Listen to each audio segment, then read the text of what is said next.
నేనేమో దేవునిలో ఆనందిస్తున్నా, సంతోషిస్తున్నా, ఆయన సన్నిధిని అనుభవిస్తున్నా, ఆయన ప్రెజెన్స్ని అనుభవిస్తున్నా, ఆయన వాక్యంలో ఎదుగుతున్నా, ఆయన ప్రార్థనలో ఎదుగుతున్నా. ఛా, నా తమ్ముడు ఎందుకు ఇలా అయిపోతున్నాడు? వానికి ఒక మాట చెప్పి రక్షిద్దాం.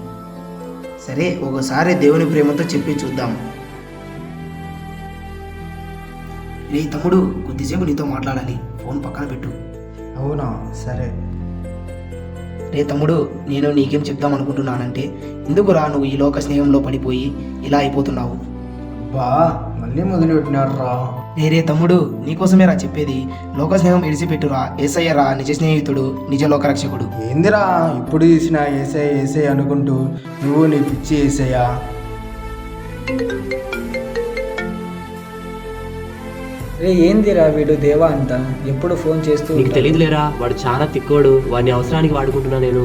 నువ్వు చాలా గ్రేట్ రా అబ్బా. ఛా, వీణ్ణే నేను బెస్ట్ ఫ్రెండ్ అనుకుంది. ఛా, అంతలాగా ప్రేమించే మైండ్ను నేను వీని కోసం దూరం చేసుకున్నానా? రే తమ్ముడు, నీకోసమే రా చెప్పేది. లోక స్నేహం విడిచిపెట్టురా. యేసయ్య రా నిజ స్నేహితుడు, నిజ లోకరక్షకుడు. Wait for part 2.